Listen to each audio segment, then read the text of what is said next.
drain ko na. Yung anong ginagamit ko na, itinagalig ko. Ginanon ko kasi halos wala nang napatake, wala na rin akong langis. So meron pang sa isip ko, meron pa sa loob. Tinagilid yung ganon. Yung matagilid ko, nag-ibang performance. Hindi ko naman nilalagay ng tubig. So ibig sabihin, dun galing ang tubig sa tangke. So ganito pa lang nangyari. Ganito pa lang nangyayari. Okay, so marami kayo nakikita mga baso dito. Hindi ako magsasya. Ano lang ito? Ito yung mga natuklasan ko kanina. Sana may mapulot kayong idea nito. Kung anong nangyayari sa tubig sa loob ng ating chamber. Okay, so ibabalik pa rin ko lang ang camera. Okay, so ganito ang nangyayari sa loob ng ating chamber o ating tangke. Pag may kahalong tubig, ganito ang nangyayari. Na umiilalim ang tubig. Nasa ibabaw lang ang use oil. Ayan. Hindi talaga siya maghahalo sa tubig. Nasa ilalim lang lagi ang pwesto ng tubig. Kaya nung tinagilid ko yung tangke, ibig sabihin, yung tubig na to ang napunta ron sa aking chamber. Kaya nagputok-putok. So nakuha ko na yung idea bakit nagkaganon yung aking isang kalan. Yung isang kalan ko na yun, ayun.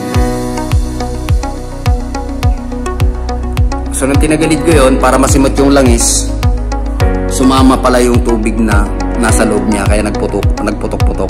Ayan. Then nagkaroon tuloy ako ng curiosity kung anong nangyayari sa ating mga chamber. So itong pangalawang baso naman na to, ito ay pinaghalong langis. Ito ay good oil, hindi pa nagagamit na langis. May kahalong crudo, may kahalong gasolina. So yung tubig, andun talaga sa ilalim yun. Nasa ilalim pa rin pumupwesto ang tubig. Hindi talaga sila naghahalo. Then sa pangatlong baso naman, ito ay crudo. Yung nasa ibabaw na yan ay crudo yan. Crudo ito. Then yung nasa ilalim, tubig. Ganun din. So nasa ilalim din lagi ang tubig. So ganyan ang nangyayari.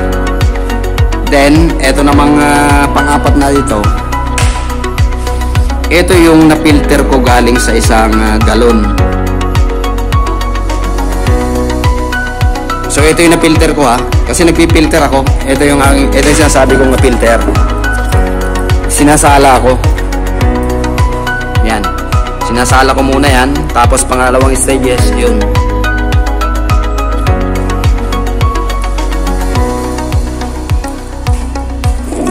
So sa pangalawang stages, nung dalawa kasi ang stages na ginagamit ko. Una muna, itong ibabaw na portion lang muna.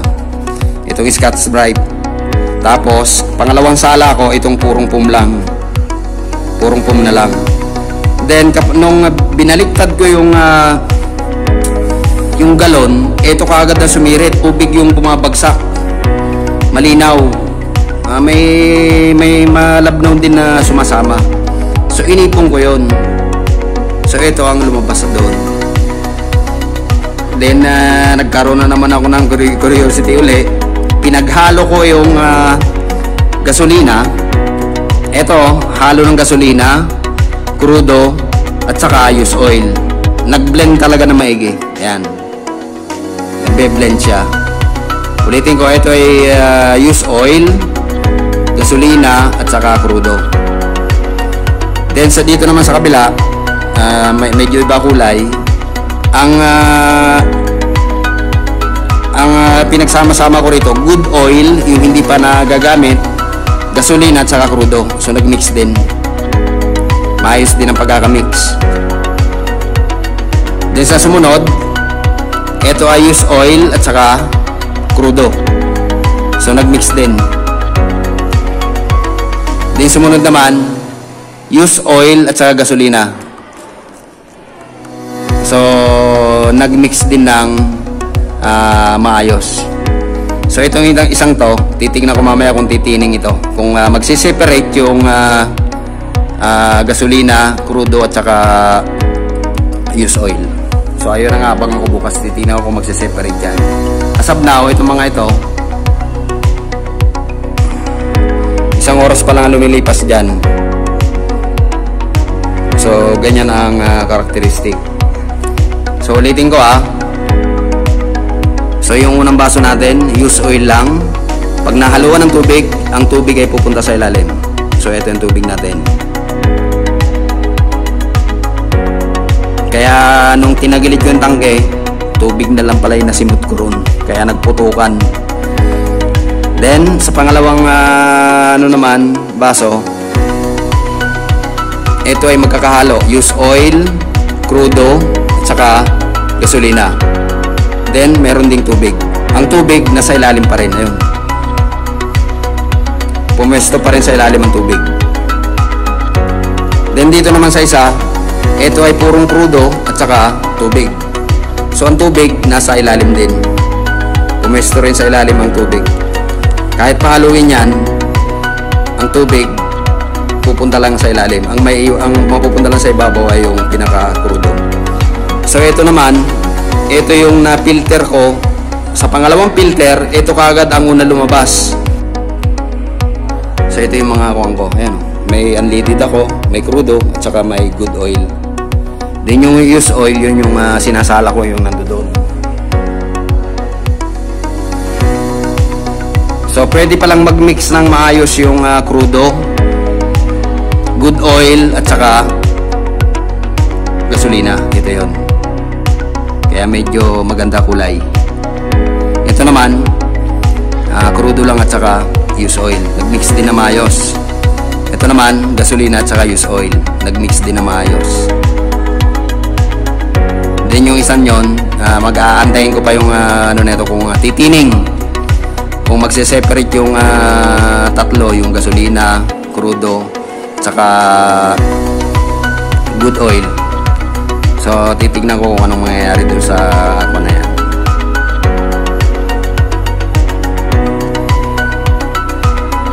Okay, so ang isang paraan para malaman natin na kung duda talaga tayo, ibuhos natin sa isang transparent na lalagyan yung ating langis. Yung parang halimbawa, isang transparent na galon. Pag binuhos natin yan, makikita natin na mayroong tubig. Para malaman natin kung may tubig o wala. So yun ang kuha natin. Kasi ang tubig, lagi nasa ilalim pala yan. Hindi yan napunta sa ibabaw. Kaya ang nangyari dun sa aking tangke, ito yun. Ayun yung aking tangke. Sinasabi sa inyo. Ito yung aking tangke. Nung madrain ito, tinagilid ko ito. Hoping na mayroon pa akong masimot na langis. Kaya nung tinagilid ko, ang lumabas pala ay yung ilalim na portion na yung talagang may tubig pa pala naiwan na konti ron sa loob. Kaya ingat sa paggagawa at pagka nilagyan na natin ng tawag dito ng langis, siguraduhin na talagang malinis yung loob or wala talagang halong tubig yung ating tangke. Kasi pag may halong tubig, umaalimbuka yan, nagpuputok-putok yan, delikado sa nag-ooperate. Pagka natalsikan, mainit yung mantika, maaring malapnos yung ating kamay.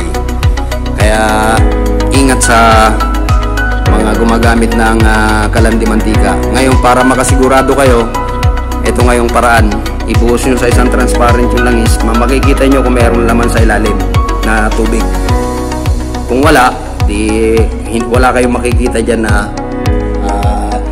tubig sa ilalim. Kung walang halong tubig. Kasi umiilalim talaga yung tubig. Ayan o.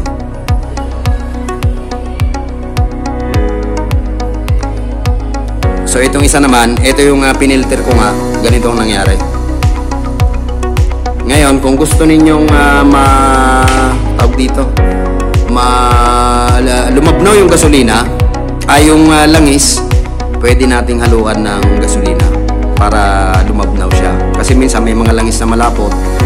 So ang ginagawa ko na lang para lumabnaw, hinahaluan ko ng kaunting gasolina tapos ako hinahalo. Kasi maghahalo naman yung yung gasolina at saka used oil. So ganito mangyayari doon. Magiging hindi na siya malapot.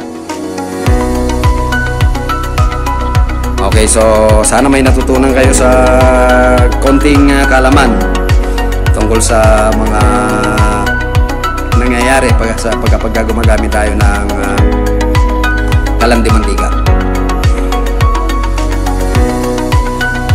Okay, so maraming salamat sa pagsama. Sana may napulot kayo ng idea na yung tubig ay laging pumupwesto yan sa ilalim ng ating langis o mga used oil. Kaya ang payo ko kapag magagawa ng mga tangke, hanggat maaari, kung babasahin man na natin ng loob, siguraduhin na drain ang ating tangke. Wala siyang may iwan na tubig. Kasi pag kami naiwan, yun nga mangyayari. Kahit pabuhusan natin, punuin yung tangke, yung tubig na naiwan sa ating sa ating tangke, lagi po pwesto sa ilalim yun. So, ito lang lagi mauubos. Pag tinagilid natin yan, tulad na nangyayari sa akin, tinagilid ko, ito nang tumagas, yung tubig na mismo. Kaya nung nag-ooperate ako, parang nagulwakan. Kaya naisipan ko mag-experiment ng mga to para malaman nyo rin kung anong nangyayari sa ating chamber, just in case na malagyan ng tubig, o kung nilagyan natin ng crudo, o nilagyan natin ng langis, o nilagyan man natin ng gasolina. So itong result. So yan. Okay, mamaya i-clear ko na ito. Isi-separate ko yung mga tubig na ito. Ito lang ang gagamitin ko dyan para matanggal yung para ma-separate yung tubig. So sisipsipin ko lang ng konti yan kasi lilipat na. Then pwede na itong fire kindler kung mga ito. Pwede na gamitin yung fire kindler. O pwede na rin ihalo sa ating used oil. Okay, so maraming salamat sa kasama. Sana may napulot kayo ng idea. May natutunan kayo kung anong nangyayari sa ating mga ginagamit na kalan de mantika. Yung gumagamit ng kalan de mantika. So para maging aware kayo kung anong mangyayari. Kasi pagka nalagyan ng tubig yung ating chamber, na ano talaga yun, delikado ng konti. Kaya ingat lang sa paggamit. Kaya nga kung duda kayo sa inyong used oil na ginagamit, ganito mo nang gawin nyo. Isa-isahin yung isalin. Tignan nyo kung may tumining na tubig. Pag wala, ayos. Ang kwando. Para safe tayo. Para malaman natin. Kasi kung duda tayo, o kung basta na lang natin ginamit ng used oil, hindi natin alam kung halo para tubig ginamit natin, napaka-delikado talaga. Kaya hanggang maaari na yung magbenta nito kasi napahamak yung gagawin. So kaya nasisigurado ko muna bago ko i-release isang item ay talagang safe naman. So ingat lagi sa gamit ng ating ganyan mga kalan. As I have said, napaka-delikado nito. Hindi to nagbibiro. Kasi pagka nervyoso kayo, o magkaroon kayo ng nervyos, makakataran na kayo. So para maiwasan to, yung mga ganong senaryo, yung pagsiklab, siguraduhin na walang lamang mantika, walang tubig na halo yung ating mantika, or matapunan ng tubig yung ating chamber. Kaya nga kung ano-ano na nang iniisip na natin para sa safety ng mga gumagamit na ito. Merong splash proof pa talaga kung ano yung design. So pag-isipan pa natin, pagtulong-tulungan natin na papaganda yung